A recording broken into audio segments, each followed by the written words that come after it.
Donate card और voice of slum जुड़कर दिल्ली और नोएडा के स्लम्स में गरीबों को फ्री ऑक्सीजन सप्लाईज प्रोवाइड करने का प्रयास कर रहे हैं। डिस्क्रिप्शन में दिए हुए लिंक पर जाकर डोनेट कार्ड पे अभी डोनेट करें। इन गरीब परिवारों का सहारा बने।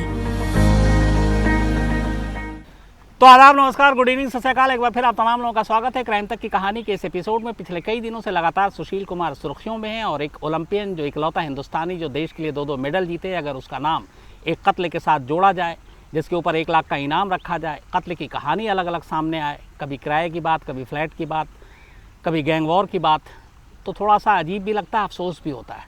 और मुझे लगता है कि जितनी कहानियाँ आ रही हैं सामने, चाहे पुलिस के ज़रिए या फिर बाकी मीडियम के ज़रिए, वो आप तक लगातार पहुंचाने की कोशिश कर रहे हैं, लेकिन किसी ऐसे शख्स से जिसका पहलवानी से रिश्ता रहा हो, एक लंबा अरसा जिन्होंने पहलवानी अखाड़े में गुजारा हो, जो जो साई है स्पोर्ट्स अथॉरिटी ऑफ इंडिया, उसके रेसलिंग कोच रहे हों, जिन्होंने किताबें लिखी हों, ऐसे शख्स से बात करना और पहलवान की ज़िंदगी में झांकना उनके ज़रिए, मुझे लगता है कि आज क्राइम तक फैमिली के लिए ये मौका है। हमारे साथ अजीत सिंह जी हैं, एक बड़ा नाम है ये अखाड़े की दुनिया में, रेसलिंग की दुनिया में, और बहुमुखी प्रतिभा के मालिक भी हैं ये। तो आज उनके ज़रिए मैं कोशिश करूंगा कि ये जो पूरा मामला है, एक ओलंपियन का इस तरीके से एक भगोड़ा या कातिल करार दिया जाना, हालांकि अभी अदालत में फैसला होना, सच्चाई जो भी है वहाँ आएगी, लेकिन इस वक्त जो सारी चीज़ें हैं वो कहीं ना कहीं जितने भी स्पोर्ट्स लवर हैं उनके लिए अच्छी चीज़ नहीं है। तो समझना चाहिए और जानना चाहिए कि सच्चाई क्या है, ऐसा क्यों है। एक इतना बड़ा पहलवान जिसको करोड़ों रुपए इनाम में मिले, नाम, शोहरत, दौलत सब कुछ मिली, वो जुर्म के रास्ते पर या गैंगस्टर के साथ उठना बैठना, दोस्ती, ये कैसे मुमकिन है, क्या ऐसा हो सकता है? और बहुत सारे पहलवान जुर्म के रास्ते पे क्यों चलते हैं, और इस सागर धनखड़ की मौत के पीछे की असली वजह क्या है, ये जानने के लिए मुझे लगता है अजीत सिंह एक बेहतर शख्स हैं। और मुझे खुशी ये हुई आज उनसे जब बात हुई, सुबह क्राइम तक फैमिली के मेम्बर भी हैं, तो मुझे डबल खुशी हुई। तो अजीत जी, बहुत बहुत शुक्रिया एक तो आपका हमारे साथ जुड़ने के लिए, और स्वागत और दिल से शुक्रिया आपका। थैंक यू शम्स भाई, थैंक यू वेरी मच, और बड़ी खुशी हुई आज आपसे बात करके। हाँ, तो बताइए आप क्या पूछना चाह रहे हैं? जी, एक सवाल हर एक के मन में है अजीत जी, और मैं वहीं से शुरू करूंगा कि जब ये सारी कहानी सामने आई 4 और 5 मई की रात की, कि किस तरीके से सागर धनखड़, सोनू महाल और एक और लड़का, 3 लोगों की पिटाई होती है। उसके बाद एक कहानी हम सबके सामने रखी जाती है कि एक मॉडल टाउन में फ्लैट है, उस फ्लैट का किराया नहीं दिया था, 1 महीने से खाली नहीं कर रहा था। क्या सच्चाई है? चूँकि आप पहलवानों के बड़े करीब रहे हैं और सुशील कुमार को बेहतर तरीके से आप जानते हैं, तो आप इस पर कुछ बताएंगे कि क्या वाकई इसके पीछे जो कुछ छत्रसाल स्टेडियम में जो कुछ हुआ वो है क्या, उसकी सच्चाई क्या, वजह क्या है? देखिए शम्स भाई, फैक्ट ये है कि कोई व्यक्ति इस कोरोना और लॉकडाउन के माहौल में सिर्फ 1 या 2 महीने का किराया आपके घर का न दे और आप उसके लिए उसकी इतनी पिटाई करें कि वो मर जाए, देखिए ये बात किसी के भी गले नहीं उतरती। और कोरोना में तो तब हजारों ने, लाखों लोगों ने 6-6 महीने का, साल का किराया नहीं दिया, बड़े बड़े शोरूम का किराया नहीं आया, तब तो एक फ्लैट का किराया। और एक पहलवान जो कि अनएम्प्लॉयड है, क्या किराया देता होगा साहब, मुझे बताइए ना। एक आपको मोटा किराया अगर अपने फ्लैट का, कोठी का लेना है तो किसी कॉर्पोरेट हाउस को दीजिए, किसी को ऐसे बड़े सेठ आदमी को दीजिए। एक पहलवान जो कि बेरोजगार है, क्या किराया देगा साहब आपकी कोठी का? ये सोचने वाली बात। तो तब ये बात कि 1 महीना 2 महीने के किराया न देने पर ये हत्या कर दी गई, ये टोटली एक फॉल्स थ्योरी है, इस पर कोई विश्वास नहीं करेगा। दूसरी बात मैं आपको बताऊं, कहानी क्या है जी? तब कहानी ये है कि ये दिल्ली का पहलवानी के क्षेत्र का बच्चा जानता है कि आप सुशील जी पिछले कुछ सालों से किन एक्टिविटीज में इंडल्ज कर रहे हैं। ये आम जनता को ना पता हो, कम से कम हम रेसलिंग जगत के लोगों को तो अच्छी तरह मालूम। तो साहब, ये ऐसी जो डिस्प्यूटेड प्रॉपर्टीज होती है ना, तो ये इनका निस्तारण सबसे कोर्ट कर नहीं सकती, पुलिस कर नहीं सकती, आपको मालूम है। तो साहब, इनका सबसे अच्छा निस्तारण गैंगस्टर्स करते हैं, माफिया आउट करते हैं। तो साहब, एक कोई विवादित कोठी थी, उस पे पहलवान जी का कब्जा था। वो कब्जा इन्होंने जो मेंटेन कर रखा था वो सागर धनखड़ के थ्रू कर रखा था। सागर धनखड़ को बुला गए, तुम यहाँ रहो। अब सागर धनखड़ का आगे वो सोनू महाल जैसे एलिमेंट्स के साथ संपर्क हो गया, उन्होंने वो एक कब्जे की कोठी पे उन्होंने कब्जा कर लिया। तो ये कब्जा छुड़ाने के लिए सागर पहलवान को मारा पीटा जा रहा था, उस पिटाई में उसकी मौत हो गई। ये सिंपल था एक केस। ये लीजिए, ये आप स्टोरी है आपने जो मेन। कहा अजीत जी, अजीत जी, आपने ये कहा कि ये कब्जा करना, ये गैंगस्टर, सारी चीज़ें, वहाँ तक तो मुझे अब समझ में आती है, ये सारी चीज़ें होती हैं। सवाल ये है कि सुशील कुमार का कब्जा करना या गैंगस्टर, सुशील कुमार का उनसे क्या रिश्ता और क्यों? सर देखिए, ये इन गैंगस्टर्स की एक कमजोरी है कि इनको सबसे पहले पॉलिटिकल संरक्षण चाहिए और उसके बाद इनको बाहुबल चाहिए। कोई ऐसा मतलब मसल पावर चाहिए जो इनके साथ इनके पीछे खड़ी रहे। तो साहब ये मसल पावर ना आम समाज में आपको इतनी इजीली अवेलेबल नहीं होती। जैसे थोक की मंडी होती है ना, जहाँ थोक में चाहे जितना सामान ले लो, तो साहब अखाड़े में ये मसल पावर बहुत इजीली और it is available in abundance. तो साहब सुशील कुमार हिंदुस्तान का सबसे बड़ा अखाड़ा चला रहे हैं, खुद पॉलिटिकली वेरी वेल कनेक्टेड हैं। He sits in the powerful people he sits with powerful people. तो ऐसे में सुशील कुमार का इनसे संपर्क हो जाना, और हरियाणा की सोसाइटी में ये जो कल्चर है ना, माफिया कल्चर, ये इधर पिछले सालों में जब से ये बहुत मुआवजे की जो मोटी मोटी रकमें हरियाणा में मिली है लोगों को, और दिल्ली के एकदम नजदीक होने की वजह से जो प्रॉपर्टीज के जो रेट्स हैं अनाप शनाप बेतहाशा बढ़े हैं, इससे ये बहुत ज्यादा क्राइम और ये क्राइम कल्चर हरियाणा में पैदा हुआ है। तो ये कोई बड़ी बात नहीं। मैं आज से मैं बताऊं 1980s एंड 90s में Haryana was such a peaceful place. यहाँ कोई किसी को एक थप्पड़ तक नहीं मारता सर, मैंने अपनी आंखों से देखा है। 1984 में हरियाणा में कोई किसी को एक थप्पड़ नहीं मारता। आज ये हालत है हरियाणा की, आप देख रहे हैं। अजीत जी, आपने ये कहा कि मसल पावर चाहिए होता है, उसके लिए पहलवान की जो फिजिक है वो सबसे बेस्ट आइडियल है, आप रख लीजिए। सुशील कुमार अखाड़ा चलाते हैं, अखाड़े में बहुत सारे पहलवान होंगे, यहाँ तक भी बात समझ में आती है। लेकिन सुशील कुमार हिंदुस्तान का इकलौता ओलंपियन जिसने 2 इंडिविजुअल मेडल जीते, इतना बड़ा नाम, सिर्फ ओलंपिक जीतने पे उसको शायद करीब 9 करोड़ पे उस वक्त अवार्ड मिला था, बाकी जितनी सारी चीज़ें मिली। तो अपने अखाड़े के पहलवानों को अगर वो भेजता है मसल पावर के लिए तो बात समझ में आती है। खुद सुशील कुमार गैंगस्टर के साथ, ये बात थोड़े से हजम नहीं होती। सर यहाँ पे ना मुझे लगता है यही संस्कारों की बात है। आई थिंक सुशील को गार्जियनशिप की कमी थी, और रोजमर्रा की जिंदगी में कोई गार्जियन उनके सिर पे नहीं था जो कि उनको ये पथ भ्रष्ट होने से रोक पाता, उनको संस्कार देता। ये सब इसके पीछे मैं सिर्फ संस्कारों की कमी मानता हूँ कि आखिर एक बार बताइए ना, एक आदमी जो 10-20-50 करोड़ का आदमी हो चुका है, अच्छा एक मिडिल क्लास को बिलोंग करने वाला आदमी, एक जो कि बहुत ही हम्बल बैकग्राउंड से आता है, उसको तो अब 150 करोड़ रुपए मिल गया, अब उसे क्या चाहिए जीवन में? अब तो उसको उस शोहरत को, उस प्यार को, सर कितने बड़े आइकन थे वो, मतलब लाखों करोड़ों सर पहलवानों के नहीं, स्पोर्ट्समैन के, आम आदमी के, आम जिसका जीवन में स्पोर्ट्स से कोई मतलब नहीं, उसका इतना बड़ा चहेता, तो इतना बड़ा तारा जब जमीन पे ढह के गिरता है ना, कितना दुख होता है यार। तो सर ये तो संस्कार था ना, ये तो उनको संस्कार को सोचना चाहिए था उनको कि भैया मैं क्या कर रहा हूँ, मैं ये जो एक्टिविटीज में इंडल्ज हो रहा हूँ चंद पैसों के लिए ना, सर आप बताइए ना। तो सर ये संस्कारों की कमी है इसके। और जब आप रेसलिंग कोच थे अजीत जी, और आप सुशील कुमार से आपका मिलना जुलना भी रहा, जब मेडल हुआ सारी चीज़ें, उस वक्त के सुशील कुमार को जब आप जानते हैं, जितना आप मिले विले, वो सुशील कुमार आपको उस वक्त कैसा लगा था? सर एक बात बताऊं, सुशील की मिसालें दी जाती थी कुश्ती जगत में, और सारे कोचेस ये कहते थे कि इतना संस्कारवान, इतना चरित्रवान, सर जो सचमुच एकलव्य और अर्जुन की जो कहानियां है ना, कि अर्जुन को सिवाय चिड़िया की आंख के कुछ नहीं दिखता था ना, सर सचमुच लिटरली ये सच बात है। और मेरे जैसे हजारों पहलवानों ने और कोचों ने ये अपनी आंख से देखा कि इस आदमी ने इतनी भयंकर तपस्या की है कि 20 साल तक इसने सिवाय ओलंपिक के मेडल के इसको कुछ दिखा नहीं। सर ये आपको मालूम है, दिल्ली में अखाड़े से इसका घर मुश्किल से हार्डली 15-20 किलोमीटर दूर था। ये अपने पूरे करियर में कभी साल में एक दिन के लिए अखाड़े गया होगा। सर आज तक कोई ये नहीं बता सकता कि सुशील कुमार ने कभी जिंदगी में ट्रेनिंग मिस की हो। सर होली दिवाली कोई फैमिली फंक्शन नहीं, आज तक इस आदमी को किसी ने अखाड़े से बाहर देखा नहीं। सर ये इतना डेडिकेटेड रेसलर रहा है, और सर इतना डेडिकेटेड रहा है इसीलिए ओलंपिक में ये परफॉर्मेंस दी है। सर ये सारी की सारी गिरावट पहले ओलंपिक के मेडल आने के बाद थोड़ी थोड़ी शुरू हुई, और 2010 के बाद ज्यादा। और ये क्यों, इनकी ऐसी क्या चीज शिकायतें, है? पर सफलता सब लोगों को पचती नहीं।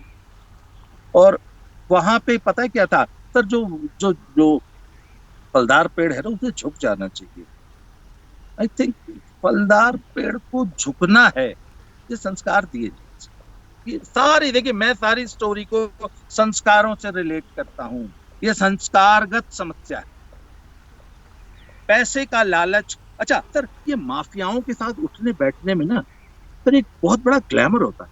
इसको आप किसी पूर्वांचल के, यूपी बिहार के किसी बच्चे से आप समझेंगे तो सर ये माफियाज जो होते हैं ना, ये बहुत बड़े रोल मॉडल्स हैं हमारी सोसाइटी के। आपको मालूम है गांव देहात के बच्चों में सर अजीत, ये इन एक रोल माफियाओं, मॉडल खुद सुशील कुमार, एक रोल मॉडल खुद सुशील कुमार रहा है हजारों लाखों नौजवानों के लिए। अब वो हाँ माफियाओं को बिल्कुल है। रोल मॉडल मानकर अगर उनके साथ जाता है, तो ये ओलंपिक के आपने कहा 10 के बाद 12 में दूसरी बार पदक जीता ओलंपिक में। सुशील जी कुमार 8 के बाद गुमराह 12 कब होना शुरू हुआ? हाँ हाँ, मतलब सुशील कुमार गलत रास्ते पे चलना कब शुरू हुआ? पिछले 10 सालों में? यस बिल्कुल, 2008 के बाद, पहले ओलंपिक मेडल के बाद। पहले ओलंपिक मेडल के बाद जब शोहरत आई और जब अनाप शनाप पैसा आया और जो स्टारडम आई, तो उस वक्त ये he lost contact with reality. हकीकत से उनका शायद मुझे लगता है थोड़ा सा कट गए ये। और वहां पे एक गुरु चाहिए था, जो एकदम गुरु हनुमान जैसा गुरु। सर इनकी तो इनके प्रॉब्लम पास, है तो कि इनके पास ससुर थे सतपाल, इतने बड़ा नाम सर, गुरु भी रहे। हाँ सर, ऐसा है कि सतपाल पहलवान जी असल में अखाड़े में नहीं रहते थे। वो अखाड़े से करीब 5 किलोमीटर दूर उनका घर है। और सर अखाड़े में ना there has to be a very strict disciplinarian coach, एक बहुत सख्त अनुशासन वाला कोच, जिसका डंडा हो और जिसकी दहशत हो अखाड़े में। वो 24 घंटे अखाड़े में रहना जरूरी। इस प्रकार हुआ क्या था सर, 2008 के बाद जितने भी कोचेस थे ना, पुराने कोचेस, इनको सुशील कुमार जी ने अखाड़े से चलता कर दिया था। जो लोग इनकी हाँ में हाँ नहीं मिलाते थे, जो इनके यस मैन नहीं थे, उन सारे कोचेस को इन्होंने रवाना कर दिया और एक नई कोचेस की टीम अपॉइंट कर ली। और उन कोचेस की टीम में, उन कोचेस की रीढ़ की हड्डी इतनी मजबूत नहीं थी कि वो सुशील के स्टारडम, सुशील के ऑरा को बर्दाश्त कर पाते, और वो लोग इसके यस मैन बन के रह गए। जो पुराने कोचेस थे, जो जिन्होंने इसको बचपन से सिखाया था, उनको इन्होंने भगा दिया किसी तरह, मतलब इधर उधर कर दिया। तो there was a new team of coaches. सर्वे सर्वा अखाड़े गए, खुद बन गए वो कोचेस, देवर डमीज। ससुर जी जो थे सतपाल पहलवान ji, he was not a 24 hour guardian. मैंने साहब गुरु हनुमान के अखाड़े में मैं खुद रहा हूँ और उनकी गार्जियनशिप देखिए। आपको ताज्जुब होगा कि 50 साल गुरुजी अखाड़ा छोड़ के कहीं गए ही नहीं। अगर गए होंगे तो सतपाल के साथ ही कहीं गए।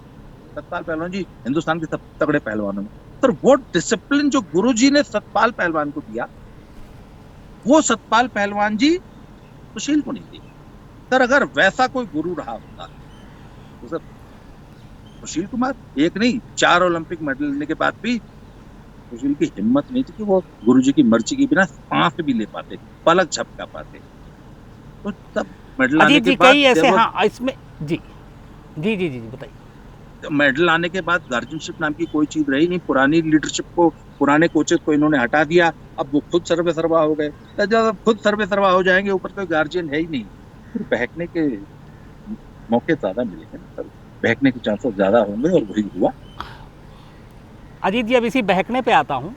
सुशील कुमार के बहकने की कहानी क्या गैंगस्टर के साथ शुरू हुई, और वो कौन कौन से गैंगस्टर से थे जिनके साथ सुशील कुमार का फिर उठना बैठना हुआ, और वो रीज़न क्या था, क्यों वो गैंगस्टर की तरफ गया?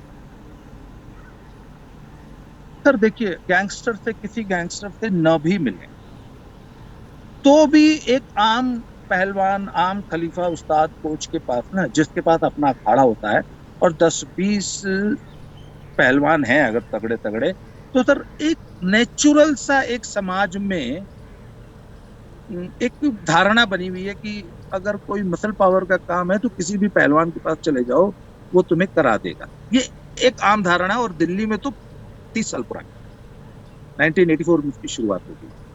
तो सर किसी बड़े माफिया गैंगस्टर से आपका मेल मिलाप न भी हो ना, तो लोग आपके पास ही इतने जॉब लेके आ जाते हैं। वो कहते हैं ना, इंडस्ट्री में जॉब वर्क होता है, तब यहाँ पहलवानी में भी मुझे लगता है कि ये दिल्ली की इंडस्ट्री में जॉब वर्क के लिए लोग आते रहते हैं। अब मान लीजिए आपके सामने आ गया कि मेरी एक कोठी है, वो आप किसी से खाली करा दीजिए। अब ये तो आपके ऊपर होता है, भाग जाए यहाँ से, मैं उल्टे सीधे काम नहीं करता हूँ, मुझे नहीं चाहिए तेरा 5 लाख रुपया। तो मुफ्त के 5 लाख रुपए आ रहे हैं तब किसी को धमकाने के।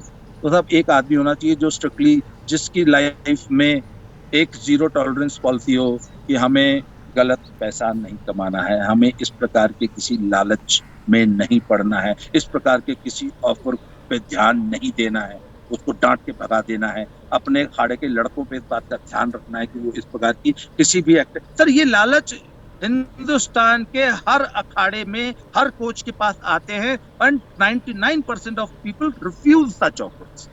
तो सर एक आदमी फंस जाता है। मैंने तो ऐसे नीरज बवाना जी, मैं वही कह रहा हूँ सर, नीरज बवाना एक दिल्ली का गैंगस्टर, एक काला जो धनेड़ी शायद, ये इनके साथ नाम जोड़ा है सुशील, काला जेठेड़िया जी, इन दोनों के साथ नाम कैसे जोड़ा?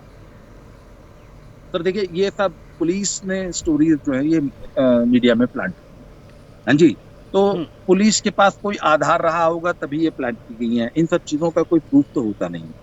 ये दीज आर ऑल हियरसेज जो कि आज मीडिया में चल रही हैं, आपने भी देखी होंगी, हम भी देख रहे हैं। और सर ये सारी स्टोरीज आई थिंक पुलिस द्वारा प्लांट की जाती हैं, और इनमें काफी हद तक सच्चाई होती है। पर अगर आज कोई कहेगा कि सर इसका कोई प्रूफ है, तो सब प्रूफ तो पुलिस के पास ही है, क्योंकि they have all the call records. Police हो सकता है उनके पास प्रूफ हो, आम पब्लिक के पास क्या होगा? हाँ, ये हियरसे है। इसके बाद हम अखबारों में जैसे आप पढ़ रहे हैं, हम भी पढ़ रहे हैं, तो इसके बारे में कोई विशेष तौर पे पूरी किसी आधार पे कोई टिप्पणी करना आई थिंक उचित नहीं होगा, मुझे नहीं लगता है। अजीत सिंह जी, एक चीज और आ रही है कि ये जो सागर धनखड़ जिसकी मौत हुई 23 साल का, और इसने कुछ जीता भी था, कहते हैं कि करीब 1 साल हो गए सागर धनखड़ ने अखाड़ा और पहलवानी दोनों छोड़ दी थी, और वो भी लगभग जिस रास्ते पे सुशील कुमार उसी रास्ते पे था। सर ये एकदम सही बात है। एक जमाने में वो बहुत प्रॉमिसिंग बच्चा था, जूनियर लेवल पे उसने नेशनल में पार्टिसिपेट किया, देश को रिप्रेजेंट किया, पर वो साल पुरानी बातें हैं सर। ये पिछले 1 साल से, पिछले साल जब लॉकडाउन हुआ, कोरोना हुआ, तब से रेसलिंग की सारी कॉम्पिटिटिव एक्टिविटीज तो बंद ही थी। तो सर पिछले 1 साल में सिर्फ सागर धनखड़ ने नहीं, बहुत से पहलवानों ने ड्यू टू लॉकडाउन अखाड़े बंद हो गए थे, ट्रेनिंग की फैसिलिटी थी, कॉम्पिटिशन बंद हो गए थे। और देखिए, पहलवानों की आजीविका का एक बहुत बड़ा साधन जो कि उनको सतत प्रयास करने के लिए प्रेरित करता है, वो होता है जो गांव में जो दंगल होते हैं ना सर, दंगलों से पहलवानों को ठीक ठाक पैसा मिलता है, और छोटे बड़े सब पहलवानों को मिलता है।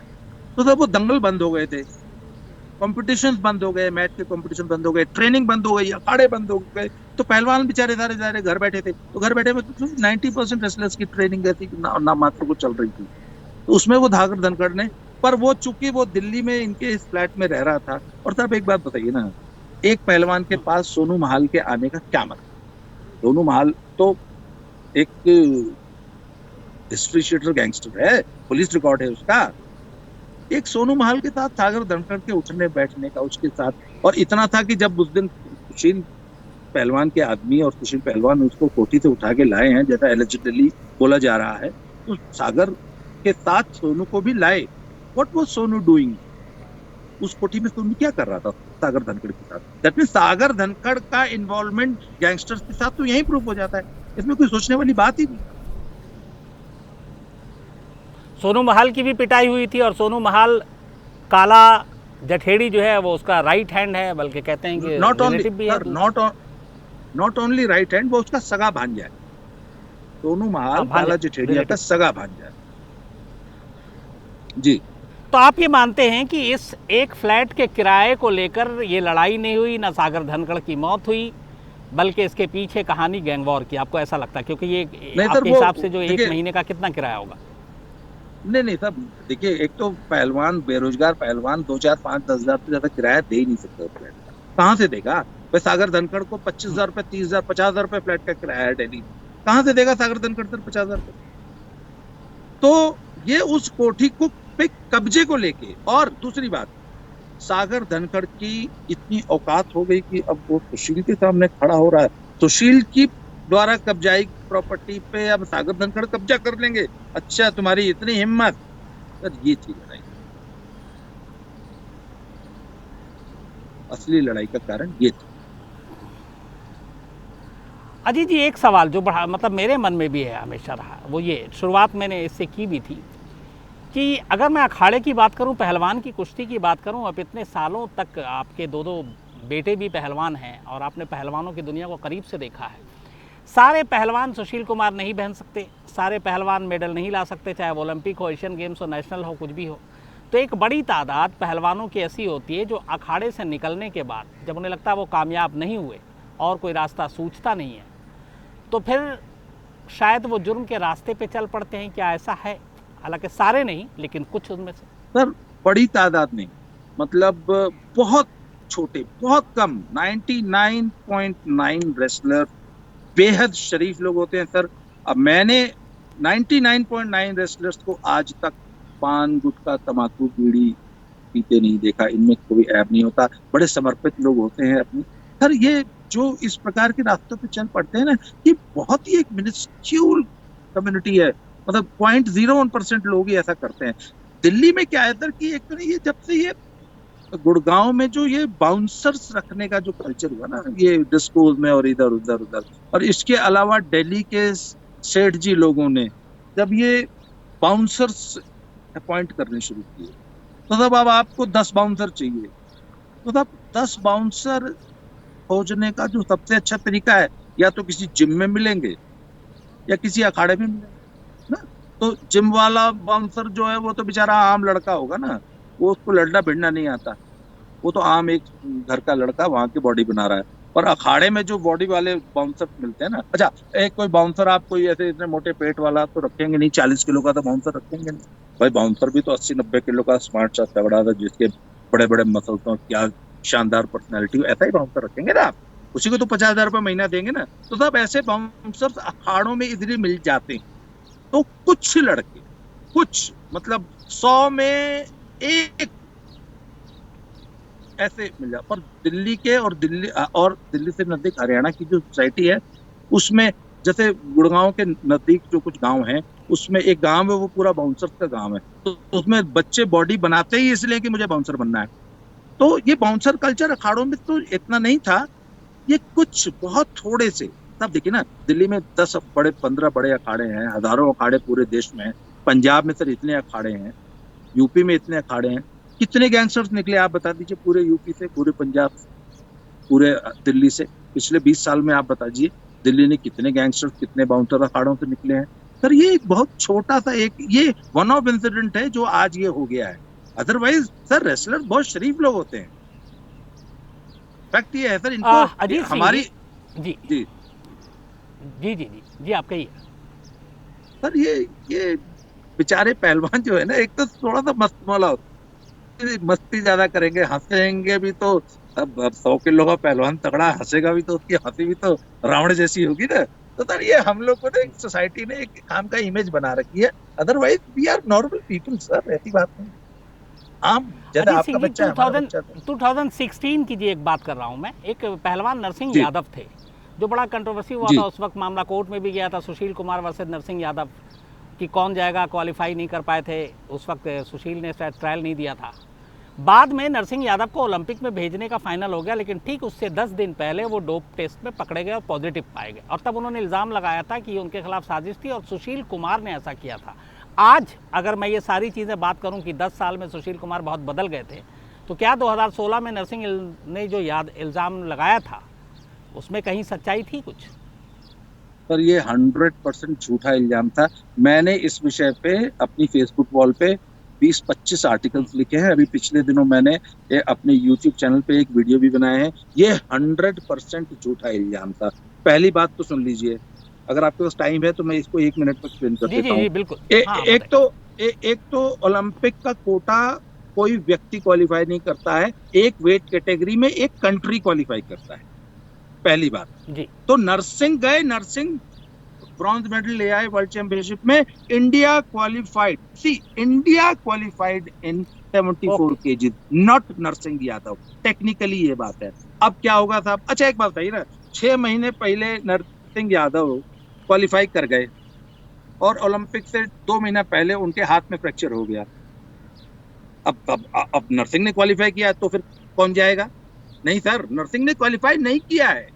74 केजी में इंडिया ने क्वालिफाई किया है। तो इंडिया में जो बेस्ट रेसलर होगा, इंडिया का जो बेस्ट 74 किलो का रेसलर होगा वो जाएगा। अब सब आप बेस्ट आप कैसे छांटेंगे? ट्रायल। ट्रायल किसका लेंगे? फेडरेशन के पास एक सिलेक्शन कमेटी होती है, दे नो कि ये हमारे 4 बेस्ट है, रैंकिंग होती है सर। उन 4 रैंकिंग में ले लो आप ट्रायल, जो सबसे तगड़ा है उसको भेज दो। तो सर ये जो सुशील की मांग थी कि ट्रायल होना चाहिए, वो एकदम जायज मांग थी और 2015 में रेसलिंग फेडरेशन ऑफ इंडिया इस चीज के लिए एग्री कर गई थी। बाद में क्यों डिसएग्री कर गई ये वही जानते हैं। अच्छा, उसके बाद सर आप इस तरह किसी को किसी के ड्रिंक में मिला के डोप दे ही नहीं सकते। सर एक बात बताऊं, अभी पीछे कोरोना में ना एक मेड्रोल नाम का एक स्टेरॉइड मेरे को कोरोना हुआ था सर, वो इतना भयंकर कड़वा होता था ना कि गोली खाते ही अगर तुरंत पानी पी लो तो भी मुंह भयंकर कड़वा होता था सर। ज्यादातर जो एनाबॉलिक स्टेरॉइड होते हैं ना वो भयंकर कड़वे होते हैं और उनमें बदबू भी होती है। उसको मैं आपके ड्रिंक में मिला दूंगा, आप पी लोगे? आप बताइए मुझे। उसको आपकी दाल में मिला दूंगा, आप दाल खा लेंगे? तो सर ये, अच्छा दूसरी चीज एक सर, ये बकायदा CAS कोर्ट में रियो में इसका मुकदमा चला है और वहां पे वाडा जो वर्ल्ड डोपिंग एजेंसी है उसके साइंटिस्ट ने आके डिपोज किया, वहां पे बयान दिया कि साहब ये जो नरसिंह यादव के जो सैंपल के जो रिजल्ट्स आए हैं ये एक बार एक्सीडेंटली ले लेने से ये रिजल्ट्स नहीं आते हैं, ये बाकायदा स्केड्यूल बना के लगातार 10 से 15 दिन तक ये डोप लिया गया है, तब ये इतना लोड इसके यूरिन सैंपल में आया है। ये सिंगल डोज का ये रिजल्ट नहीं है, ये वहां के साइंटिस्ट ने बयान दिया है वाडा में। अगर आप अभी आप निकलवाइए, आपको ये पूरा जो CAS की जो 4 साल की जो इनके ऊपर जो बैन लगा था उसका जो फैसला आया था उस फैसले की कॉपी निकलवा लीजिए आप ना, आपके दिल्ली में मिल जाएगी। रेसलिंग फेडरेशन ऑफ इंडिया से मांग लीजिए कि CAS ने जो फैसला दिया था नरसिंह यादव के बारे में वो दीजिए आप। तो साहब ये आरोप पूरी तरह झूठा है। ओके, सुशील के ऊपर ये आरोप झूठा है। हाँ समझ गया मैं।